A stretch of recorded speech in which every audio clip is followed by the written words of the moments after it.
blood, betrayal, a suspended superstar brought back from the dead, and a general manager pushed to his absolute breaking point. What happened on SmackDown this week didn't just shake the WWE universe, it shattered the foundation of everything we thought we knew about authority, power, and the limits of Paul Heyman's manipulation. Because when the wise man went too far, when he crossed a line that should never be crossed, Nick Aldis didn't just push back, he went to war. And the fallout from this confrontation is going to echo all the way to San Diego at Survivor Series WarGames. I'm talking about a backstage explosion that had Nick Aldis screaming at Paul Heyman like we have never seen before. I'm talking about Drew McIntyre attacking Cody Rhodes so viciously that the WWE champion was left hanging upside down in his own tour bus, blood pouring from his forehead. I'm talking about a calculated master plan from the most dangerous mind in professional wrestling history, a plan so twisted, so brilliant, and so controversial that it might have just torn SmackDown apart. This isn't just about a match anymore. This is personal. This is war. And when the smoke clears, when WarGames finally arrives, nothing will ever be the same. So if you're ready to dive deep into the most intense, most shocking, most emotionally charged chapter of the WarGames build we've ever seen, then buckle up, because what I'm about to show you will leave you speechless. But before we get into this absolute madness, I need you to do something for me. I need you to be part of the SLAMZONE family. Because every single week, we're bringing you the most in-depth wrestling breakdowns, the most passionate analysis, and the realest commentary you'll find anywhere on this platform. And I can't do this without you. So right now, hit that subscribe button, smash that notification bell, because trust me, you do not want to miss what's coming next. And if this story hits you the way it hit me, drop a like on this video and leave a comment telling me what you think is going to happen at WarGames. Are you Team Vision or Team CM Punk? I want to hear from you. Now let's get into this story. It all starts with the opening segment of SmackDown. The arena is packed, the energy is electric, and out walks the Vision. Braun Breaker, Bronson Reed, Logan Paul, and standing behind them like the puppet master he's always been, Paul Heyman. The boos are deafening. This crowd knows exactly what these men represent. Violence, strategy, domination. And Paul Heyman? He's eating it up. Heyman grabs the microphone and he's in full form. He's talking about his vision for WarGames. He's promising that his team is going to dismantle Cody Rhodes, CM Punk, and the Usos inside that double cage. He's hyping up Bronson Reed, talking about how Reed is going to hit tsunami after tsunami until there's nothing left. He's talking about Braun Breaker taking a bite out of every single one of their heroes. And then he introduces Logan Paul, the Maverick, the man who lives for chaos. But before Logan can even get a word out, the arena erupts. G.U.S.O's music hits. And down the ramp come the Usos, Jimmy and G, and they are not here to play games. G grabs a mic and immediately shuts Logan down. He tells the crowd that nobody wants to hear what Logan Paul has to say. He reminds Heyman that just a few nights ago on Raw, the bloodline ran right through the Vision's crew. And Heyman? He's smirking. He's unbothered. Because he knows something they don't. Heyman fires back. He reminds the Usos that he created the bloodline. He tells them that without him, they wouldn't have eaten. He tells them that the first rule of the bloodline is that the numbers game always wins. And right now, they're outnumbered 4-1. The crowd starts chanting for the tribal chief, for Roman Reigns, and Heyman just soaks it in. He knows he's in control.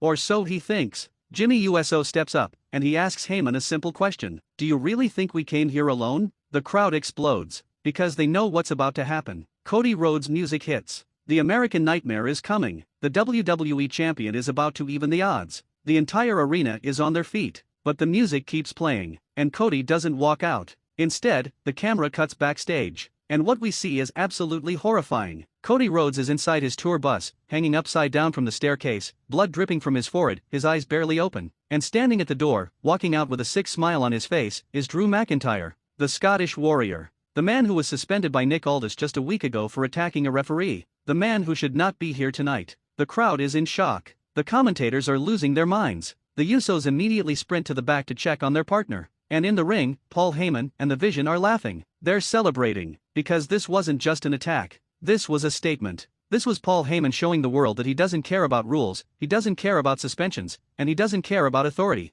He cares about winning. And as the medical team rushes to Cody Rhodes, as the Usos pull him down from that bus and try to stop the bleeding, Drew McIntyre gets in his car, rolls down the window, looks right at the camera, and says, "See you at WarGames, champ." Then he drives off into the night like nothing happened. You can feel the rage building. You can feel the tension suffocating everyone backstage. Because this isn't just about a match anymore. This is about respect. This is about justice. And this is about a general manager who just watched his authority get completely disrespected on live television. Later in the night, Nick Aldis is being interviewed. Kathy Kelly asks him for an update on Cody Rhodes, and Aldis has nothing to give her. He's clearly frustrated, clearly worried, and he promises that as soon as he has more information, he'll let everyone know. But then, out of the corner of his eye, he sees them. The Vision. Paul Heyman, Bronson Reed, Braun Breaker, and Logan Paul, all standing in the hallway like they own the place. And Nick Aldis? He walks right up to them. No fear. No hesitation. Just pure, unfiltered anger. Aldis makes it crystal clear. He tells Heyman that he only tolerates their presence on SmackDown because Bronson Reed has a match tonight and the last time is now tournament. He tells them that Drew McIntyre might be allowed on their WarGames team, but as far as SmackDown is concerned, he's still suspended. He's persona non grata. He's not welcome here.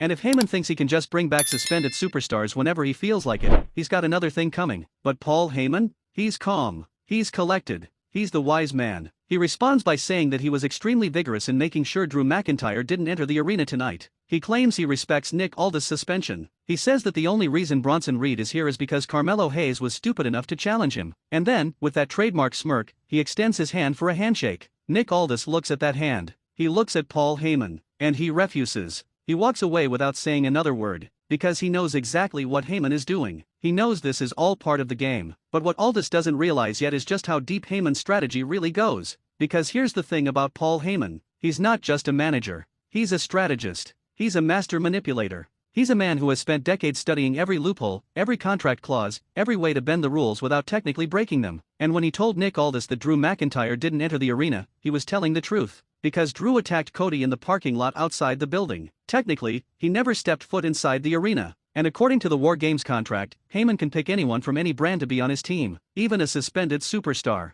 That's the genius of it. That's the horror of it. Because Paul Heyman just outsmarted everyone. He manipulated the system, exploited a loophole, and brought back one of the most dangerous men in WWE to do his dirty work. And there's nothing Nick Aldis can do about it. At least not yet. But let me tell you something. Nick Aldis is not the kind of man who backs down. He's a former NWA World's Heavyweight Champion. He's a wrestler turned authority figure who understands this business better than almost anyone. And when he realized what Paul Heyman had done, when he understood the full scope of this manipulation, he didn't just get angry. He got strategic. Because here's what Nick Aldis knows that Paul Heyman might have forgotten. Authority figures in WWE have power. Real power. And while Heyman might have found a loophole to bring Drew back for one night, Aldis controls SmackDown. He controls the matches. He controls the opportunities. And if Paul Heyman wants to play games, then Nick Aldis is more than ready to play them right back. Think about it. Paul Heyman wanted to confirm with Nick Aldis that he could recruit his fourth WarGames team member from any brand. Aldis mocked him for it, called him out for wasting everyone's time just to clarify something that was already in the contract. But Heyman wasn't there for confirmation. He was there to send a message. He was there to show Nick Aldis that he's always one step ahead, that he's always thinking 3 moves down the line, and that no matter what Aldis does, the Vision will have the advantage going into WarGames. But Nick Aldis saw right through it. When Cody Rhodes showed up in that same backstage segment and demanded a match against Bronson Reed for the WWE Championship, Aldis warned him. He told Cody straight to his face that he knew exactly what Paul Heyman was doing. He knew it was a trap. He knew Heyman was manipulating Cody's pride, his need to prove himself, his refusal to back down from any challenge. But Cody didn't care. He wanted the match. And Aldis booked it. That main event was chaos. Pure, unfiltered chaos. Bronson Reed brought everything he had. Big strikes, devastating power moves, the terrifying presence that makes him one of the most dangerous big men in WWE. But Cody Rhodes is a warrior. He's the WWE champion for a reason. And even after being attacked earlier in the night, even with blood still on his face from Drew McIntyre's assault, Cody fought like his life depended on it. The crowd was absolutely electric. Every near fall felt like it could be the end. Every time Bronson Reed went for the tsunami, that massive splash from the top rope that has ended so many matches, the entire arena held its breath. And when Carmelo Hayes got involved, when the Usos came down to help, when Braun Breaker and Logan Paul tried to interfere, it became an all-out war. And then, just when it seemed like Cody might actually pull it off, just when he hit the crossroads and the crowd was going insane, Drew McIntyre showed up again. The man who shouldn't be there. The man who was suspended. The man who Paul Heyman brought back to destroy everything Cody Rhodes stands for. Drew attacked. The Usos tried to stop him. Braun Breaker and Logan Paul joined in. And in the middle of all that chaos, Nick Aldis was backstage, watching his show descend into absolute anarchy, knowing that Paul Heyman orchestrated every single second of it. The match ended in a disqualification. Cody retained his title, but it didn't feel like a victory. It felt like a massacre. Because the Vision stood tall in that ring, surrounded by the bodies of their enemies, with Paul Heyman conducting the symphony of destruction like the evil genius he is. And when the cameras cut backstage one more time, when they showed Nick Aldis absolutely furious, screaming at Paul Heyman for bringing back a suspended superstar, Heyman just smiled. Because he had won. Not the match, but something far more important. He had shown the entire WWE universe that he's still the most dangerous mind in this company. That he can outsmart anyone. That he can manipulate any situation. And that when it comes to WarGames, the Vision is ready for war. But here's what makes this story so incredible. Here's what makes this confrontation between Nick Aldis and Paul Heyman so meaningful. It's not just about authority versus rebellion. It's not just about a general manager trying to maintain order against a faction trying to create chaos. It's about two completely different philosophies of power. Nick Aldis represents structure. He represents fairness. He represents the idea that rules exist for a reason, and that if you break them, there are consequences. He suspended Drew McIntyre because Drew attacked a referee. That's a line you don't cross. That's a rule that protects the integrity of the sport. And when Paul Heyman brought Drew back, when he exploited a loophole to bypass that suspension, he didn't just disrespect Nick Aldis. He disrespected the entire system. But Paul Heyman? He represents a different kind of power. The power of intellect. The power of manipulation. The power of finding every possible way to win, even if it means bending the rules until they're almost broken. And that's what makes him so dangerous. Because he's not technically breaking the rules. He's exploiting them. He's using them against the very people who created them. And that's why this feud is so captivating. Because it's not just about who's stronger or who's tougher. It's about who's smarter. It's about who can outthink the other. And right now, Paul Heyman is winning. So where does this leave us? Where do we go from here? Because WarGames is coming. San Diego is waiting. And both teams are locked and loaded for the most brutal match in WWE history. On one side, you have the Vision. Paul Heyman, Braun Breaker, Bronson Reed, Logan Paul, and Drew McIntyre. 5 men who share one goal, total domination. 5 men who will do anything, break any rule, cross any line to win. And with Paul Heyman pulling the strings, they have the strategy, the experience, and the ruthless aggression to pull it off. On the other side, you have Team CM Punk. Punk himself, a man who has history with Paul Heyman that goes back over a decade. Cody Rhodes, the WWE champion who just survived an absolute war. The Usos, Jimmy and G, 2 of the most decorated tag team wrestlers in history. And one more spot remaining, a spot that many believe will be filled by Roman Reigns, the tribal chief himself. And in the middle of all this chaos, you have Nick Aldis, a general manager who just watched his authority get challenged in the most disrespectful way possible. A man who now has to decide how far he's willing to go to restore order. Because if Paul Heyman can bring back suspended superstars, if he can manipulate the system this easily, then what's to stop him from doing it again? What's to stop the Vision from running rushhour over SmackDown until there's nothing left? Some people are saying that Nick Aldis might suspend Paul Heyman as punishment for bringing back Drew McIntyre. Others think he might try to split up the Vision by moving Heyman to SmackDown permanently, separating him from the rest of the faction. And there are even rumors that Aldis could take the nuclear option and try to remove Drew McIntyre from the WarGames match entirely. But here's the problem. WarGames is a Raw match. It's being managed by Adam Pearce, not Nick Aldis. And while Aldis controls SmackDown, he doesn't control what happens at Survivor Series. So even if he wanted to stop Drew McIntyre, even if he wanted to punish Paul Heyman, his hands might be tied. And that's what makes this so frustrating. That's what makes this so compelling. Because Nick Aldis is a man in an impossible situation. He has the power to run SmackDown, but he doesn't have the power to stop what's about to happen at WarGames. And Paul Heyman knows it. He knows that no matter how angry Nick Aldis gets, no matter how much he rants and raves, when that cage door closes in San Diego, it's going to be chaos. Pure, unfiltered, brutal chaos.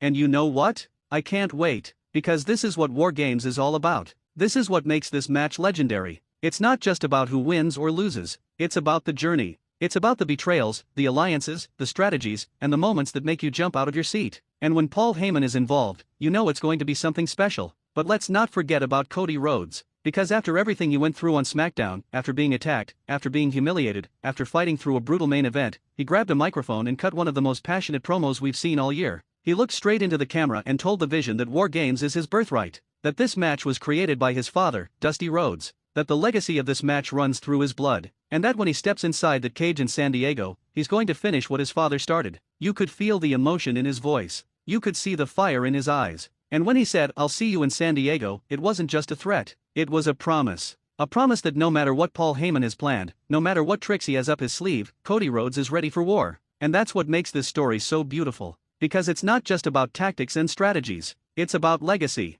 It's about family. It's about proving that you belong at the top of this industry. And whether you're on Team Vision or Team CM Punk, whether you love Nick Aldis for trying to maintain order or you respect Paul Heyman for being the ultimate strategist, you can't deny that this is storytelling at its finest. So here's what I need you to do. If you've made it this far, if you're as invested in this story as I am, then do me a favor. Hit that like button right now. Subscribe to SlamZone if you haven't already. And drop a comment telling me who you think is walking out of WarGames as the winners. Because this is bigger than just a match. This is history in the making. And I want you to be part of this journey with me. Now, let's talk about what happens next. Because WarGames is coming fast, and both teams still have decisions to make. Will Roman Reigns join Team CM Punk and reunite with the Usos? Will Brock Lesnar show up for the Vision after rumors have been swirling for weeks? And most importantly, what is Nick Aldis going to do to get revenge on Paul Heyman for disrespecting his authority? Because make no mistake, this is far from over. Paul Heyman might have won this round, but Nick Aldis is not the kind of man who forgets. He's not the kind of man who lets things slide. And when the opportunity presents itself, when Heyman least expects it, Aldis is going to strike back.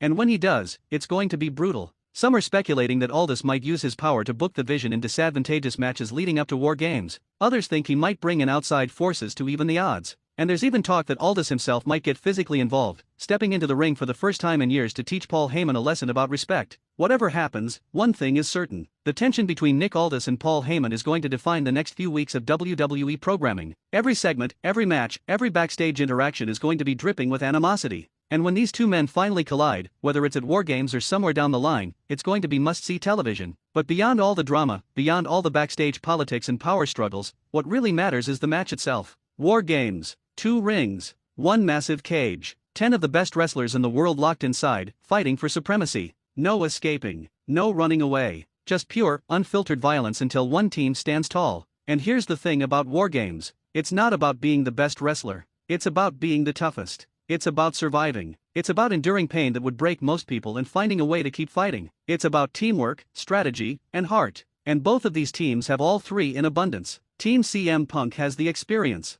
They have the chemistry. CM Punk and Paul Heyman's history adds a personal layer that makes this even more intense. Cody Rhodes is the WWE champion and has proven time and time again that he can rise to any occasion. The Usos are arguably the greatest tag team of this generation. And if Roman Reigns joins them, they'll have the tribal chief, the man who has dominated WWE for over 3 years. But the Vision? They have something even more dangerous. They have Paul Heyman, the greatest manager in wrestling history. The man who has guided Brock Lesnar, CM Punk, Roman Reigns, and countless others to glory. The man who knows every trick, every strategy, every way to exploit weakness. And with a roster that includes the raw power of Bronson Reed, the intensity of Braun Breaker, the unpredictability of Logan Paul, and the rage of Drew McIntyre, the Vision might be the most dangerous faction WWE has ever seen. This is going to be a war. A real war. And when that cage door locks, when the bell rings, and when these 10 men start tearing each other apart, we're going to witness something legendary. Something that will be talked about for years. Something that will define careers. And that's why this story matters. That's why the confrontation between Nick Aldis and Paul Heyman matters. Because it's not just about authority figures and managers. It's about the stakes. It's about what happens when pride, legacy, and survival all collide inside a structure designed to break bodies and spirits. So as we count down the days to San Diego, as we watch the tension build and the rivalries intensify, remember this moment. Remember Nick Aldis standing up to Paul Heyman and refusing to shake his hand. Remember Cody Rhodes hanging upside down, bloodied and beaten, but refusing to quit. Remember Drew McIntyre smirking as he drove away, knowing he had just sent a message to the entire WWE roster. Because these moments? These are the moments that make wrestling special. These are the moments that remind us why we fell in love with this sport in the first place. And when War Games finally happens, when the dust settles and one team stands victorious, we're going to look back at this night and realize that this was where it all began. So thank you for watching. Thank you for being part of the SLAMZONE family. If you loved this breakdown, if you felt the emotion and the intensity, then please, share this video with your friends. Let's grow this community together. Because every week, we're bringing you the best wrestling content on YouTube, and I can't do it without you. Hit that subscribe button. Smash that notification bell. Drop a like. Leave a comment. And most importantly, get ready for War Games. Because when that cage door closes in San Diego, legends will be made, careers will be defined, and history will be written. And I'll be here to break it all down for you, every single step of the way. This is SLAMZONE, and we'll see you next time.